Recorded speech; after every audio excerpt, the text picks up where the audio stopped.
Vamos então estar orando nessa noite para adentrarmos a palavra do Senhor. Senhor nosso Deus, nosso Pai, nós te louvamos, Senhor, te agradecemos por tudo que o Senhor tem feito em nossas vidas. Te louvamos, Senhor, porque Tu és maravilhoso. E te pedimos, Senhor, nessa noite, fale aos nossos corações. Aquebranta, Senhor, nosso coração para que nós possamos ouvir a Tua voz e entender e compreender o que o Senhor tem para nós nessa noite, em nome de Jesus. Amém? A igreja pode se assentar. Deus não muda ninguém. A responsabilidade é nossa. Agora eu acho que fica um pouco mais fácil de entender o que eu estou querendo dizer. Bom, o que acontece?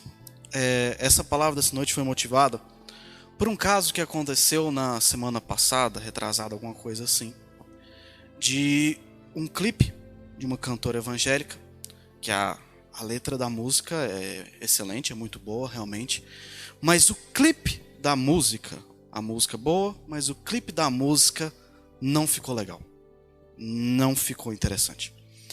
O clipe da música simplesmente romantizava uma situação de agressão de um marido contra sua esposa, fazendo com que a medida em que a esposa tomava naquele momento era simplesmente orar em prol do seu marido, e depois de muito apanhar e ser roubada e coisa e tal, ela simplesmente sai de casa, acreditando ela que Deus iria mudar o seu marido. Bom, enfim, o que acontece nesse clipe é que a gente tem dois grandes problemas. O primeiro problema é que violência doméstica é inaceitável em todo e qualquer caso. Não interessa se você está na igreja, se você não está, violência doméstica é inaceitável. Mulheres em situação de violência têm que procurar a polícia, discar 180, denunciar o agressor mesmo. Bom, agora o segundo problema desse clipe é que demonstra em que nós colocamos a responsabilidade da mudança nas mãos de Deus, quando não cabe a Deus a mudança. Nossa, mas isso parece muito complexo, não é? Deus não é todo poderoso e pode fazer todas as coisas? Pode. Mas Deus não invade ninguém. Deus não muda ninguém à força. Jesus diz lá em Apocalipse, capítulo 3, versículo 20, que eis que estou à porta e bato. Se alguém ouvir a minha voz e abrir a porta, entrarei e cearei com ele e ele comigo. Essa palavra é bem repetida, a gente ouve muito ela, mas a gente muitas vezes não para entender a profundidade disso aqui. Jesus disse, olha, eu estou na porta batendo. Jesus não falou, eu estou na porta do seu coração e eu vou entrar porque alguém orou por você e porque ele orou por você, eu vou arrombar a porta do seu coração e eu vou entrar. Não, ele vai estar na porta batendo. E quando nós abrimos a porta, quando nós convidamos Jesus para dentro, é que ele entra. Porque nós criamos uma expectativa em que Deus é obrigado a cumprir a nossa expectativa sobre a vida da outra pessoa. E quando essa expectativa é frustrada, a quem nós culpamos? A Deus. Ou então, quando muitos gostam de usar, falam que a nossa fé não foi suficiente para que essa mudança ocorresse. Tudo balela. Deus não muda ninguém, Deus não obriga ninguém a mudar. Não adianta, se vocês têm utilizado o tempo da sua oração pedindo para que Deus mude alguém, troque o foco da sua oração porque você está num caminho muito errado. Porque Deus não obriga ninguém a nada. Vamos pensar, amados, é uma questão bem simples. Se Deus obrigasse as pessoas a mudar, por que Ele não obrigou todo mundo a ser bom e assim Ele não precisava ter mandado seu filho para morrer? Porque não faz sentido. Se Deus simplesmente pode mudar do nada, magicamente as pessoas, por que mandar seu filho à morte à toa? Não. Deus enviou Jesus para a morte porque Deus disse, eu estou te dando a opção da mudança. Eu estou te mostrando o caminho da mudança. Eu estou abrindo as portas para que você veja a forma de mudar. Mas eu não te obrigo a nada. Eu não te obrigo. Tanto que lá em Deuteronômio Moisés fala, olha, o Senhor falou, olha, eu coloco adiante de vocês a vida e a morte, escolham. A vida, amados, ela é feita de escolhas. E nós precisamos aprender que nós somos responsáveis pelas nossas escolhas. Não é Deus que não está atendendo às suas orações. Não é o diabo que está feroz dentro da sua família. São as suas escolhas que estão sendo refletidas. Aí o que acontece? As suas escolhas são pautadas no coração que você abriu para que Jesus Cristo entrasse? Ou você está esperando que Ele faça uma revolução no seu coração, arrombando a porta e mudando sem que você permita que a mudança seja feita? Amados, é só a gente pensar. Para que nós possamos mudar qualquer aspecto da nossa vida, pense, reflita. Alguma coisa que você tentou mudar, ou que você conseguiu mudar, é extremamente difícil. Nenhuma mudança, ou praticamente nenhuma mudança, principalmente de grande porte, ela é fácil. Ela é feita de forma fácil, porque a gente é acostumado a um jeito, e esse jeito é o que a gente conhece, e a gente quer justificar de todas as formas esse jeito, para que a gente não precise mudar. E isso acontece de diversas formas. As pessoas, por exemplo, utilizam uma bengala muito boa para justificar a sua forma de viver. Ah, é o meu signo. Ah, eu sou isso com ascendente isso, então por isso que eu sou ignorante desse jeito. Não, meu querido, isso é essa educação mesmo. É uma escolha sua. Porque se você quisesse, você mudava. A pessoa, é porque eu cresci assim, eu fui educado assado, e é por isso que eu sou assim. Realmente, você pode ter sido, sim, influenciado e coisa e tal. Mas você é assim porque você quer ser assim. Porque mudar dói, mudar é difícil. Amados, uma coisa nós precisamos entender. Dentro da educação, na minha praia, a gente sabe de uma coisa. Nós somos influenciados o tempo todo. Nós somos muitas vezes até mesmo condicionados a certas atitudes. Mas nada nos define. Não existe nada que possa ser feito para definir quem você é. A definição de quem você é só vem de você. Só você pode designar quem você é. Ah, eu passei por isso, por aquilo. Eu passei por essa e essa experiência. Mas a minha vida é pautada pelas escolhas que eu faço, independente do que aconteceu ou não na minha vida. E é por isso que a mudança verdadeira acontece quando Jesus entra. Porque quando Jesus entra, nós conseguimos ver claramente como a nossa vida deve ser.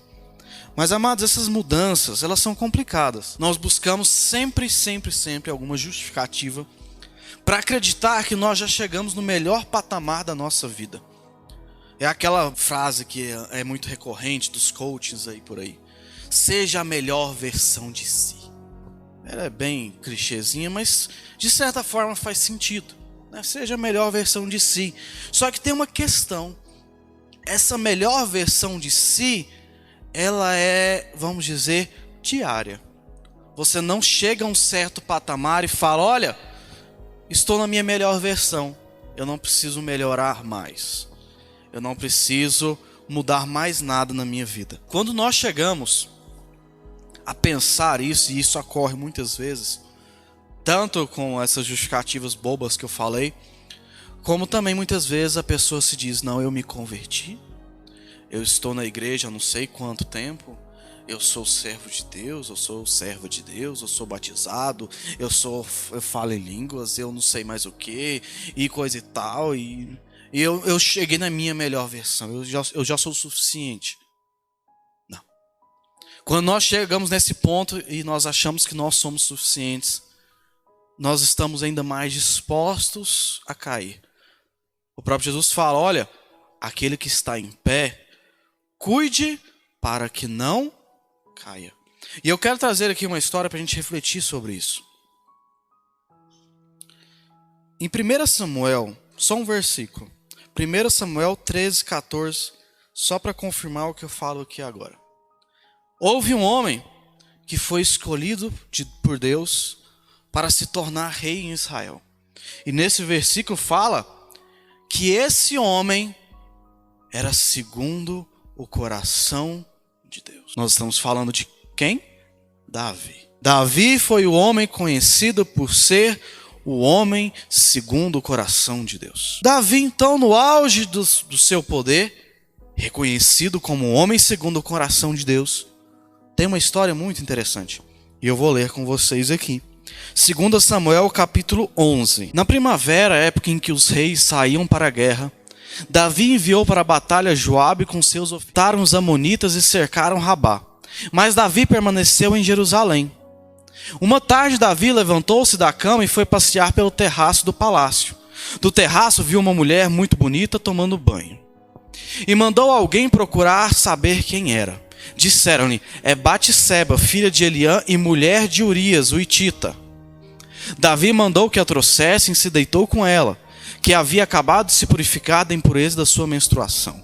Depois voltou para casa. A mulher engravidou e mandou um recado a Davi dizendo que estava grávida. Em face disso, Davi mandou essa mensagem a Joabe: envie-me Urias, o hitita, e Joabe o enviou. Quando Urias chegou, Davi perguntou-lhe como estavam Joabe e os soldados e como estava indo a guerra. Ele disse: vá descansar um pouco em sua casa. Urias saiu do palácio e logo lhe foi mandado um presente da parte do rei. Mas Urias dormiu na entrada do palácio, onde dormiam os guardas do seu senhor, e não foi para casa. Quando informaram a Davi que Urias não tinha ido para casa, ele lhe perguntou: depois da viagem que você fez, por que não foi para casa? Urias respondeu: a arca e os homens de Israel e de Judá repousam em tendas. O meu senhor Joabe e os seus soldados estão acampados ao ar livre. Como poderia eu ir para casa, comer, beber e deitar-me com minha mulher? Juro por teu nome e por tua vida que não farei uma coisa dessas.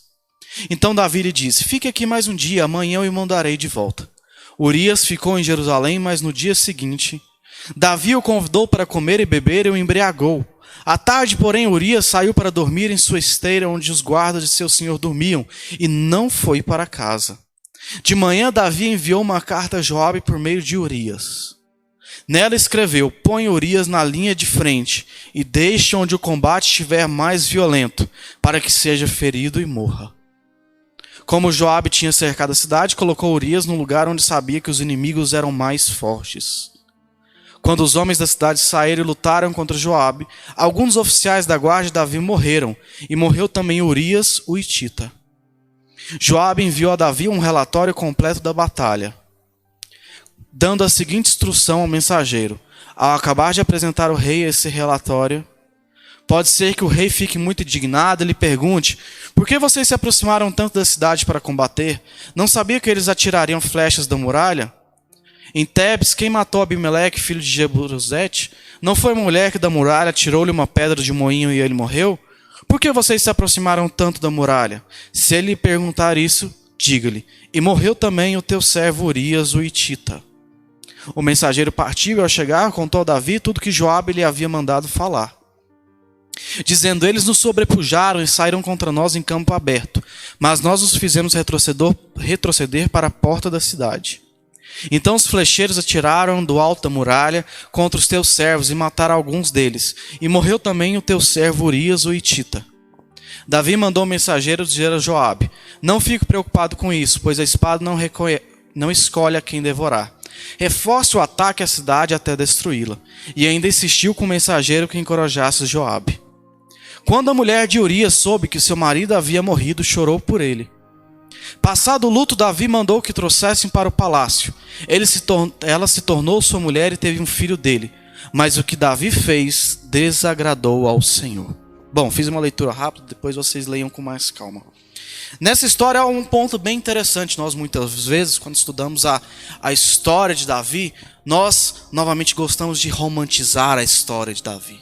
Ah, Davi foi o homem segundo o coração de Deus. E Davi isso, e Davi isso. E a gente tem na nossa imagem, na nossa mente, a imagem de Davi, um jovenzinho, bonito, cuidando das ovelhinhas, tocando harpa. Ah, o homem segundo o coração de Deus. Davi foi assassino, adúltero, arrogante, sanguinário, estuprador e etc. Mas por que nós romantizamos a história de Davi sem prestar atenção no que acontece? Davi foi perdoado pelo Senhor? Foi. Mas por que a gente não faz da vida de Davi um aprendizado para a nossa? Amados, quando nós lemos essa história, nós passamos tão batido no que aconteceu aqui. Vamos para alguns elementos aqui. Davi estava em época de guerra, Israel estava em época de guerra. Davi não vai com seu exército, ele fica para trás. O normal era que um rei em tempos de guerra estivesse com o seu exército. Escolha de quem isso? De Deus? De Davi. Davi escolheu ficar no palácio. Davi então resolve num palácio, numa bela manhã de sol, passear pela sacada. E ele olha e vê uma mulher tomando banho na casa dela. O que era costume na época. Você toma banho em casa. A pessoa estava na casa dela. E Davi olha e cobiça aquela mulher. A escolha foi de quem? De Davi. Davi então fala assim, olha, chama os seus servos e fala assim, vão lá ver quem é ela. Os servos voltam e falam, Davi, olha, ela é Batseba, ela é mulher de Urias, o Hitita. Nesse momento, Davi fala, opa, peraí, ela é casada. O que Davi pensa? Uai, tô nem aí, eu sou rei. Olha a arrogância dele, eu sou rei. Manda trazer ela para cá. A mulher, como qualquer outra pessoa no reino, não ia contestar uma ordem do rei. Chegando lá, na hora que chegou, Davi não fez nem sequer um jantar para ela, acendeu umas velas, deu flores. Não, ele levou para o quarto e fez sexo com ela. Num ato tão rápido assim, mas ele era o rei. Não importa, ele estuprou, porque ela não teve tempo de escolher se queria ou não se deitar com o rei, até porque ela era casada. Davi estuprou aquela mulher. Não satisfeito com o estupro, ela depois avisa, olha, você me pegou numa época fértil, eu estou grávida. Davi então, naquele momento, chega o momento dele fazer uma nova escolha. Que escolha ele faz? Chama o marido dela. Vamos fazer esse marido dela ter relações com ela e fingir que nada aconteceu. Chega então o marido para Davi, Urias se apresenta. Davi fala, olha que bom, como estão as coisas lá na guerra. Tá legal, a gente tá vencendo. Beleza, Urias, eu acho que você tá meio cansado, vai para casa. Vai descansar um pouco, vai matar a saudade da tua mulher. Urias sai. Davi fica satisfeito que a escolha dele foi de resolver o problema. De repente, alguém chega, Davi, Urias está lá na porta, deitado, junto com o soldado. Ele foi para casa? Não. Aí Davi vai fazer outra escolha. Por que ele não foi para casa? Urias, vem cá, meu filho. Por que você não foi para casa? Eu não fui para casa porque os soldados estão na guerra, a arca do Senhor está lá. Não é justo os soldados estão morrendo em guerra e eu aqui desfrutar da minha mulher. Davi novamente vai fazer uma escolha. E o que ele escolhe? Embebedar Urias. E lasca-lhe pinga no tal do Urias. E bebe. O Urias fica chapadão. Aí Davi agora fez a escolha. Falou, olha, agora eu mando ele para casa. Ele vai fazer com a mulher dele. E aí quando engravidar foi filho de Urias e tá sussa. Urias novamente, bêbado de tudo, deitou no mesmo lugarzinho, dormiu e falou, não devo ir. Agora Davi então vai fazer outra escolha. Olha, se ele não quer deitar com a mulher dele, eu preciso resolver esse problema. Como eu vou resolver esse problema? Eu mando Joabe, meu general, colocar Urias em um ponto que ele vai morrer, com certeza. Eu não sou obrigado a matar ele para não ficar feio pro meu lado. Ele morre e eu tomo a mulher dele. Feito. Urias levou a cartinha para Joabe, Joabe pegou, leu, colocou Urias morreu. O mensageiro chegou para Davi, Davi viu, que triste. Batseba, seu marido morreu. Batseba, óbvio, era casada com aquele homem, chora por seu marido, passou o luto. Davi, vem cá, você vai ser minha esposa agora. Nem opção, filho, eu sou rei. Amados, olha aqui que nós temos duas pessoas aqui. Eu nem queria falar sobre Urias, mas é interessante a gente pensar. As escolhas de Davi foram pautadas pela sua arrogância.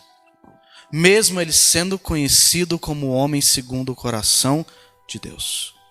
Davi fez o que ele queria fazer. As consequências dos seus atos eram simplesmente responsabilidade dele. E olha a questão aqui, mas olha Urias. Urias era um mero soldado.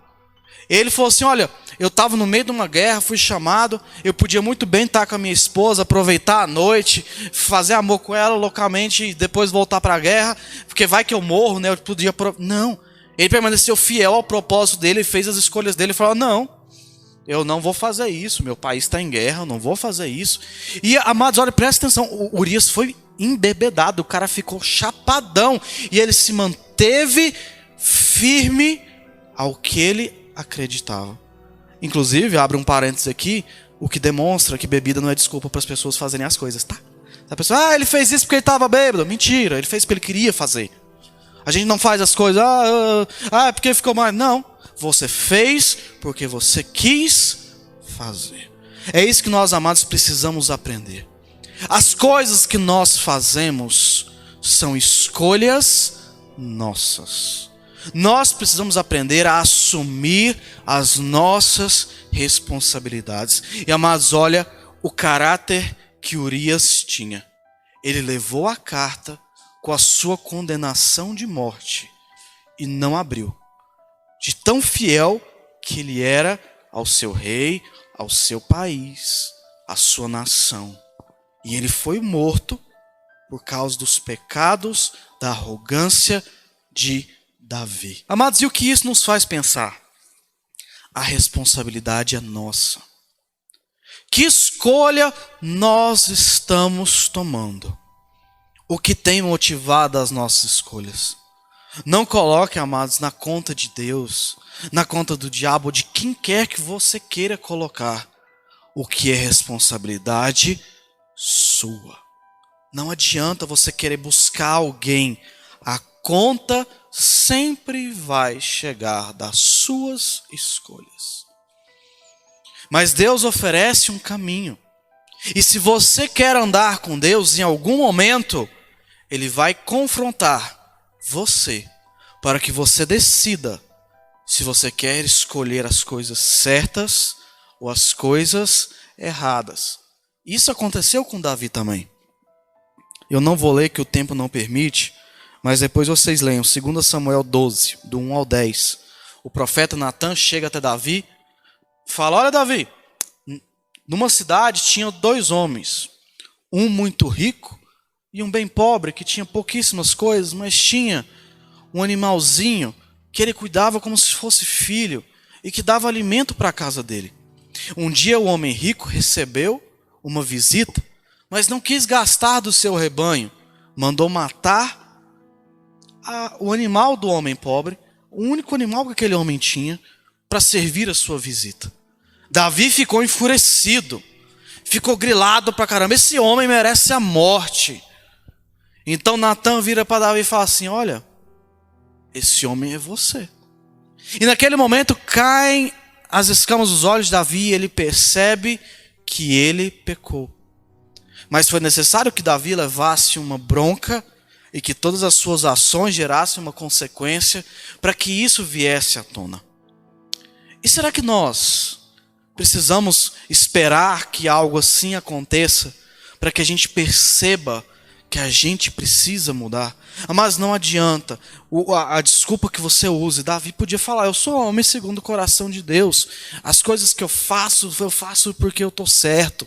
Não. A gente precisa aprender a ser humilde, a reconhecer que a gente precisa mudar. A gente precisa reconhecer que muitas vezes os nossos caminhos, embora pareça que sejam bons, não são. A gente precisa aprender a ver as coisas com o olhar de Deus.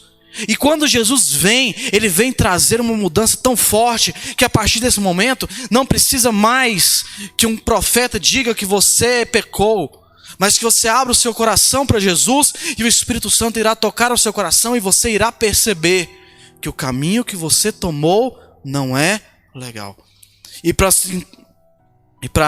exemplificar isso que eu estou falando, para mim um dos mais belos exemplos de mudança de caráter, sem ter que passar pela experiência traumatizante de Davi, foi o apóstolo João. Rapidamente aqui, Lucas 9, dos 51 ao 56. Aproximando-se o tempo em que seria levado aos céus, Jesus partiu resolutamente em direção a Jerusalém. E enviou mensageiros à sua frente, indo estes entraram num povoado samaritano para lhe fazer os preparativos. Mas o povo dali não o recebeu, porque notava que ele se dirigia para Jerusalém. Ao verem isso, os discípulos Tiago e João perguntaram, ó a pergunta, Senhor, queres que façamos cair fogo do céu para destruí-los? Mas Jesus, voltando-se, os repreendeu, dizendo: vocês não sabem que espécie de espírito vocês são, pois o Filho do Homem não veio para destruir a vida dos homens, mas para salvá-los. E foram para outro povoado. João, então, um dos apóstolos, vira para Jesus e fala: olha, Senhor, esses samaritanos aqui que não se dão bem com os judeus, isso não importa, Senhor. Só quer que nós pede para Deus mandar fogo do céu e matar essa cambada tudo aí, porque ela não quis receber o Senhor na cidade deles. O que Jesus responde? O que você está pensando? Que merda é essa? Mandar fogo. Eu acho que vocês ainda não compreenderam que a minha missão é salvar. É salvar. Então o apóstolo João coloca aquilo na mente dele. Caramba, Jesus veio para salvar. E ele então faz uma escolha. Eu escolho amar. Leia depois, a gente não tem tempo agora, a primeira epístola de João. Lá, a primeira carta de João. E você vai ver João se referindo assim: filhinhos, amados. Ele fala que o amor é maior. O amor vence. O amor transforma. O amor. O apóstolo que tempo atrás queria que fogo descesse do céu e queimasse a todos, agora se refere às pessoas como filhinhos, amados, coração transformado. Amados, a transformação depende de nós. Nós devemos fazer a nossa parte. E quando nós abrimos o nosso coração para Jesus, vai doer. Porque uma hora nós vamos querer matar geral. Mas quando Jesus entra no nosso coração, só vai haver espaço para o amor. E assim, a nossa carne é mortificada e o Espírito é vivificado. Então, amados, que fique no coração de vocês nessa noite. Deus não vai mudar ninguém, mas Deus coloca na nossa frente o caminho para a mudança. Então, se você quer que Deus mude alguém, não peça para que Ele mude essa pessoa, porque Ele não vai mudar. Mas peça que Deus te dê sabedoria para saber como lidar, para saber como tratar. E é aquela frase interessantíssima daquele filme O Todo-Poderoso. A gente assiste muitas vezes o filme correndo assim, mas tem umas partes bem interessantes em que o Deus diz para o ator principal: você quer um milagre? Seja um milagre. Então, se você quer uma mudança na vida de alguém, seja você a mudança que essa pessoa precisa ver para ouvir também a voz de Jesus. E só para finalizar então, guarde isso no seu coração. E outra coisa, amados, vamos parar de romantizar certas coisas que nós como igreja devemos denunciar.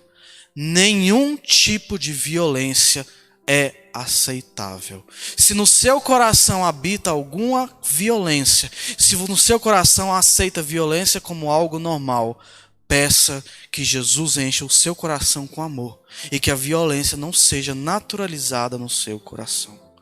Nós fomos chamados para mudar o mundo não pela espada, não pela força, mas pelo amor. E nós como igreja devemos sempre denunciar toda injustiça, toda opressão, toda agressão, porque o evangelho consiste de boas novas, de alegrias, e não que a gente concorde com tudo, seja passivo a tudo, mas que as nossas vidas sejam transformadoras, mas sem aceitar esse tipo de coisas, amém? E isso eu digo, amados, porque às vezes a gente passa batido, mas das mulheres que sofrem violência no Brasil, 40% delas estão nas igrejas. 40%. E isso não pode ser aceitável. Deus não criou a mulher para ser capacho de homem. Deus não criou a mulher para ser violentada por homem. Então, se tem algum homem aqui que me ouve, eu espero, eu creio que não há. Mas se algum homem vai me ouvir depois por esse vídeo, se o seu coração está recheado de violência, arrependa-se, procure ajuda. Mas lembre-se que nós todos somos filhos de Deus e nós não temos direito nenhum de levantar a mão contra qualquer pessoa que seja. Então que nós não suportemos por um segundo sequer a violência contra quem quer que seja, sempre denunciando, porque nós fomos chamados para viver em, pelo e para o amor de Deus. Amém?